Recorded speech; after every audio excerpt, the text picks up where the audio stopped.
What's up, homies? Welcome back to my itty bitty little YouTube channel. What I have here on the bench is my new master cylinder, my brake booster from the car, and my stock proportioning valve, and then a brake line kit that I got from LMR that is specifically for 80 to 86 Mustangs to adapt the 93 Cobra master cylinder to that system. I went ahead and purchased this Willwood proportioning valve. This is going to go into the rear brake section. It's a little bit farther down the line than where all this stuff is, but here's your stock proportioning valve that bolts to the side of the fender. I'm a nerd. I marked this stuff. It's not going to stay on there. It's just marker. I'm going to wipe it off afterwards, but I got everything cleaned up. This is pretty much how it's going to be once it's installed in the car. And these are the two brake lines that the kit is going to come with. It's from Maximum Motorsports. Here's the master cylinder and my stock brake booster. I actually cleaned this up. There's nothing wrong with it. I know it was pretty nasty from the first video, but it came out really, really nice, and everything is in good working order, so I'm going to run it. Now, I picked up a new master cylinder. Actually, this is a second one because the first one I got was wrong, and here's what happened. This is a 93 Cobra master cylinder. I am reusing my stock proportioning valve section from my car. But what you have to do is you have to actually remove this bolt on the end and gut this bottom section. This goes to the rear brakes. And when you pull this out, what you're actually removing is going to look like this. So there's this little plunger inside with this spring. So be very careful when you take that nut off, because this thing is under tension, and if you're not paying attention, it's going to go flying off, and you're going to lose this little washer thing here. So that's all you have to take out from this side, and it's the rear brakes. The first master cylinder I bought, it was new in the box. I got it from one of the club members from the Fox Buddy Club, and everything seemed fine until I started trying to hook up all these connections. Well, these are metric, and this is M12 and M10. And what happened was they were on opposite sides on that master cylinder. So long story short, it turned out it was a 94-95 Cobra, not the 93. And the difference is on the 93s, you've got the small port here and the big port over here. On the 94s and 5s, these are flipped. So my proportioning valve and this kit would not work with that one. So I had to go and source a 93. Perfect. Now I'm in business, right? No. I ordered the Maximum Motorsports brake line kit from LMR. And basically what it comes with is these two pre-bent lines that will hook right into your 93 Cobra master cylinder and adapt to your proportioning valve, your stock proportioning valve. The problem that I ran into is these connections are reversed, and the flares are actually reversed. So when it's attached, it's supposed to be attached like this, and this would go down to the proportioning valve, and this goes into your master cylinder. Well, this flare and this thread is supposed to be on this end, and this one and this flare is supposed to be on this end. So when you install it, if I used this one, it would have installed like this, and it would have, I mean, that's not going to go down to my proportioning valve. So I took some pictures, I sent an email to LMR, and they were super cool about it. They sent me out another kit. The second kit I got, same exact thing. This same connection, the same line, the fittings were also wrong in the same position as this one. So I have basically two of these. So instead of going back and trying to find another kit, which, you know, could potentially be wrong, who knows, Maximum Motorsport, you need to check your assembly line or wherever you're getting them from, because you're sending out the wrong stuff, it's bent wrong.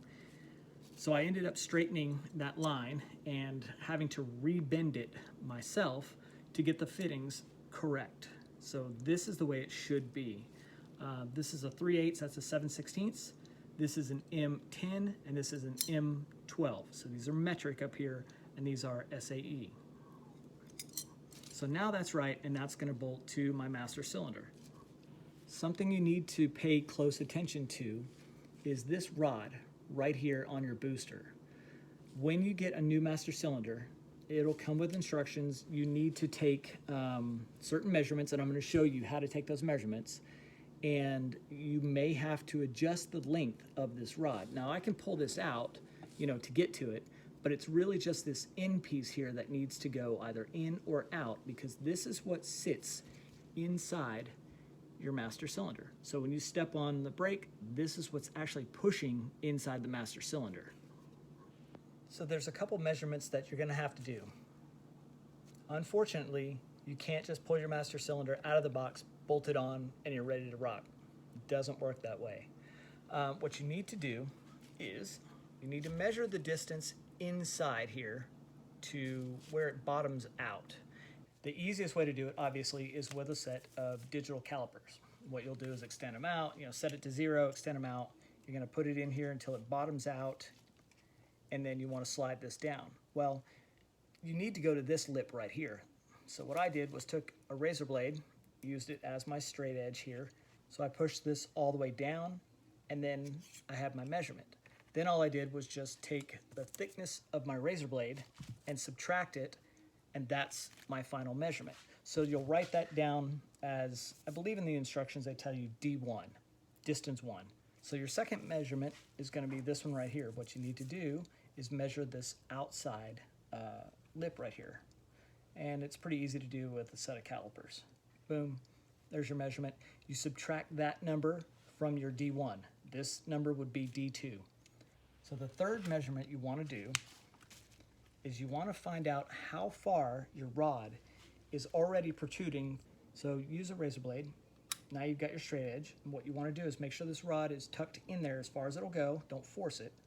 And then you can measure all the way down to the tip. And whatever that is, that's your measurement. So that's where you start from. My original measurement on this booster was like 18 millimeters. And I had to get to, I think, 24. So I knew that I had to adjust it out. Here's how you adjust it out. Pull this out. Take a pair of small vice grips. And you can see it has a little bit of a, I don't know what you'd call this, but see these little teeth? So just grab a hold of those very gently. You don't have to crank this thing down. All you're doing is keeping this from spinning. And then I used this handy dandy little tool. This is a 3/8 on mine, and I just went on the end and I adjusted it back out until I got my measurement. So let's recap, just so I don't lose anybody. Your first measurement is inside the master cylinder, that's D1. Take it in millimeters from your calipers. The second measurement is going to be this distance here from the end to this end, because that's where it sits flush on your brake booster. That's going to be D2. So subtract D2 from D1 and you get D3, which is your final measurement that your rod needs to stick out. Now, like I said, I measured mine just as a jumping off point to see where I was at, whether I had to come out or go in, but I knew my D3 numbers, what I need to hit. So I think on this one was like 24.08 millimeters. Now, get as close as you can. If you're at 24 millimeters, and you need to be 24.08, you're fine. It's not going to make that big of a difference, but get as close as you can. If you do not have a set of digital calipers, here's another trick. Take a screwdriver that's small. You can measure it this way. Stick it in there till it bottoms out. Use your straight edge to mark it. Use a piece of tape or whatever you have laying around that you can mark that space. I'll give you a hint. If you're using just a standard razor blade, I've already measured this with my calipers. It came out to 0.72 millimeters. Subtract that from your distance that you just measured. So stick it in there, mark it, measure it with a measuring tape, convert it to millimeters, just jump on Google, and then subtract 0.72 if you're using a razor blade as a straight edge, and that will give you that measurement. Same thing from the outside edge. Repeat that process. You don't need to subtract it that time because you're not using that straight edge. So those are your two starting numbers. Subtract D2 from D1, and there's how far out your piston needs to be in the brake booster. I get it. This is kind of confusing, and it was for me too, but once you get into it, it's actually really not that bad. But it's very important if you're gonna have the proper brake pedal travel and make everything work together the way that they should. So take your time doing this and taking these measurements. Heck, do it 2 or 3 times just to double check yourself. The last piece of the puzzle is going to be bleeding this master cylinder, and they call it bench bleeding. There's a couple ways you can do it. I've actually done it on the car before, where I just took an old line with fittings and plugged them in and then ran the lines up and then used hose to go back into the top, because all you're doing is you're pumping fluid through this and priming it. This particular one comes with instructions, and it actually will tell you, kind of walk you through their process. So I'm gonna do this one on my bench in the vise, just like they're gonna tell me to do here in the instructions. It actually looks pretty simple, a little time consuming, but that's okay. All you're doing is you're trying to purge all the air out of the system. Once you've done that, they'll tell you to put these little plugs back in, and you'll still have some fluid in the reservoir. And then you can take it over, mount it to the car, and then you're basically pulling these off, putting your lines in pretty quick, as quick as you can. You want to keep that air out, but you're gonna bleed the brakes anyway, so you're gonna push all that air out down the line as you do that process. All right, so here's a quick recap. Again, this is off an '83 LTD wagon. I don't know if the ones off the Mustangs are bigger or not, but that's what this car is, and that's what this came off of. So that's why it looks like this. This is, in fact, for a '93 Mustang Cobra. That's why the ports are where they are. The big one is in the front and the small one is in the back. I do recommend getting this kit if you have an 80 to 86 car. It does make it easy. However, hopefully you don't run into the same problem where I got one that was done wrong, and then I got one that was done wrong twice. I mean, what are the odds of that, right? But if you have one that's correct, it should install, and it should look pretty much just like that into your proportioning valve. I had to rebend mine. Here it is. That's the finished product, ready to go on to the master cylinder. This is all the prep work that goes into that process. Take your time, measure 2, 3 times, just double check yourself, make sure you bench bleed this correctly, and it'll all go together pretty smooth, I think. I'll know here shortly. And thanks for watching. Stay hungry, stay foolish.